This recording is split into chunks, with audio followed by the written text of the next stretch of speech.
नमस्कार, मैं हूँ वेदिका, आपके बॉडीवर्स की होस्ट। आज हमारे साथ एक बेहद खास मेहमान हैं, योगाचार्य राजीव शास्त्री जी। आप एक सीनियर न्यूरोथेरेपिस्ट हैं जिन्हें 13 वर्षों का अनुभव है और आपने सैकड़ों मरीजों का ऑनलाइन और क्लिनिक में न्यूरोथेरेपी से सफलतापूर्वक इलाज किया है। आप एक गवर्नमेंट सर्टिफाइड योगा ट्रेनर भी हैं। शास्त्री जी, इस चर्चा में आपका स्वागत है। धन्यवाद। आज हम आर्थराइटिस पर बात करेंगे, समझेंगे कि ये क्या है और कैसे न्यूरोथेरेपी मतलब एक वैकल्पिक चिकित्सा पद्धति के तौर पर इसमें मदद कर सकती है और शायद हेल्थ केयर पर जो खर्च होता है उसे कम करने में भी। तो शुरुआत के लिए क्या आप सरल शब्दों में बता सकते हैं कि आर्थराइटिस असल में है क्या? जरूर। देखिए, आर्थराइटिस कोई एक अकेली बीमारी नहीं है।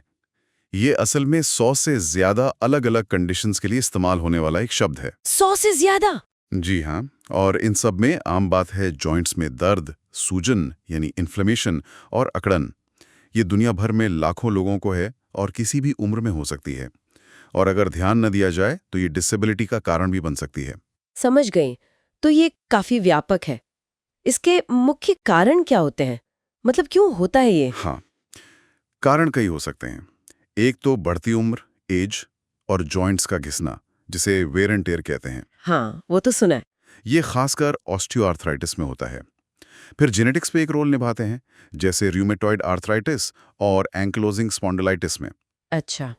इसके अलावा जॉइंट्स में कोई पुरानी इंजुरी, कोई इन्फेक्शन या फिर auto immune disorders. Auto immune मतलब? जब बॉडी का इम्यून सिस्टम वो खुद बॉडी पर ही हमला करने लगता है। रूमेटॉइड आर्थराइटिस इसी का उदाहरण है। ओह। फिर मेटाबॉलिक डिसऑर्डर्स हैं, जैसे गाउट और मोटापा यानी ओबेसिटी। ये भी आम कारण हैं। और इसके लक्षण आमतौर पर लोग क्या महसूस करते हैं? सबसे आम लक्षण तो है जॉइंट पेन और अकड़न, स्टिफनेस। हाँ, अकड़न, खासकर सुबह में। बिल्कुल, सुबह उठने पर या फिर थोड़ी देर आराम करने के बाद ज्यादा महसूस होती है। जॉइंट्स में सूजन, स्वेलिंग और उन्हें पूरी तरह हिलाने में दिक्कत, मतलब रिड्यूस्ड रेंज ऑफ मोशन, ये भी आम है। ठीक है। कुछ लोगों को थकान, फटीग या हल्का बुखार, फीवर या फिर वजन कम होना, वेट लॉस, ऐसे लक्षण भी हो सकते हैं। और कुछ खास तरह के आर्थराइटिस में तो स्किन रैशेज या आई इन्फ्लेमेशन तक देखा गया है। ओह, रियली? आई इन्फ्लेमेशन भी? ये तो काफी सीरियस लगता है। तो ये तो काफी तकलीफदेह है। यहीं पर मुझे लगता है न्यूरोथेरेपी की बात करनी चाहिए। न्यूरोथेरेपी इस स्थिति को कैसे देखती है और कैसे मदद करती है? हाँ, देखिए, न्यूरोथेरेपी का नजरिया थोड़ा अलग है। हम आर्थराइटिस को मूल रूप से एक एसिडिक बीमारी मानते हैं। एसिडिक? जी, इसलिए हमारा मुख्य ध्यान बॉडी के एसिड अल्कलाइन बैलेंस को ठीक करने पर होता है। न्यूरोथेरेपी एक और बहुत जरूरी काम करती है। ये एड्रिनल ग्लैंड को स्टिमुलेट करती है। एड्रिनल ग्लैंड को? हाँ, उससे क्या होता है? उससे बॉडी में नेचुरल स्टीरॉइड्स बनते हैं। वाओ, नेचुरल स्टेरॉइड्स मतलब बॉडी खुद बनाती है? बिल्कुल, और इन नेचुरल स्टीरॉइड्स से सूजन, इन्फ्लेमेशन कम होती है, वो भी बिना किसी बाहरी दवा के साइड इफेक्ट्स के। ये तो बहुत अच्छा है। हाँ, और साथ ही न्यूरोथेरेपी जो है वो ब्रेन और बॉडी के कम्युनिकेशन चैनल्स के बीच कनेक्शन को बेहतर बनाती है। ये एक तरह से शरीर की अपनी जो हीलिंग मैकेनिज्म्स हैं उन्हें जगाने जैसा है। और जाहिर है, जब शरीर खुद को ठीक करने लगता है तो लंबे समय में ये हेल्थ केयर पर होने वाले खर्चों को कम करने में भी मदद कर सकता है। आपने ऑस्टियोआर्थराइटिस का जिक्र किया था, वो सबसे आम है शायद। उसके बारे में और न्यूरोथेरेपी उसमें कैसे काम करती है, थोड़ा और बताएंगे? जी हाँ, ऑस्टियोआर्थराइटिस सबसे आम है। इसे डीजनरेटिव जॉइंट डिजीज भी कहते हैं। इसमें होता यह है कि जोड़ों में हड्डियों के सिरों को ढकने वाला जो मुलायम टिश्यू होता है, कार्टिलेज, हाँ। वो धीरे धीरे घिसने लगता है, उसका ब्रेकडाउन होने लगता है।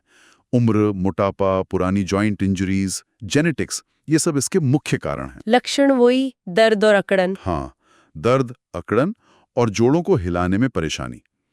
न्यूरोथेरेपी यहाँ भी उसी सिद्धांत पर काम करती है, एसिड अल्कलाइन बैलेंस और नेचुरल स्टेरॉइड्स। और साथ ही ये बॉडी के कैल्शियम मेटाबॉलिज्म को बेहतर बनाने में भी मदद कर सकती है। अच्छा, ये तो हुई ऑस्टियोआर्थराइटिस की बात। अब रूमेटॉइड आर्थराइटिस के बारे में बताइए, वो कैसे अलग है? रूमेटॉइड आर्थराइटिस यानी आरए, ये एक क्रॉनिक ऑटो इम्यून डिजीज है। ऑटो इम्यून, जैसा आपने पहले बताया। जी, इसमें बॉडी का अपना इम्यून सिस्टम गलती से जोड़ों की अंदरूनी परत, साइनोवियम, पर हमला करता है। इसके कारण क्या है? कारणों में जेनेटिक्स हो सकते हैं, कुछ एनवायरमेंटल फैक्टर्स जैसे धूम्रपान और लाइफस्टाइल भी। इसके लक्षण ऑस्टियोआर्थराइटिस से थोड़े अलग हैं। सुबह ज्यादा आकड़न, बहुत ज्यादा थकान, जोड़ों में दर्द के साथ सूजन और गर्माहट महसूस होना। गर्माहट गी। हाँ, और कभी-कभी त्वचा के नीचे गांठें बन जाती हैं, जिन्हें रूमेटॉइड नोड्यूल्स कहते हैं। और चिंता भी बात यह है कि आरए शरीर के दूसरे हिस्सों को भी प्रभावित कर सकता है, जैसे आईज, लंग्स, हार्ट। ओहो, तो ये सिर्फ जोड़ों तक सीमित नहीं है। इसमें न्यूरोथेरेपी कैसे मदद करती है? न्यूरोथेरेपी यहाँ भी उन्हीं मूल सिद्धांतों पर काम करती है। एसिड अल्कलाइन बैलेंस सुधारना, नेचुरल स्टेरॉइड्स का उत्पादन बढ़ाना और ब्रेन बॉडी कनेक्शन को मजबूत करना।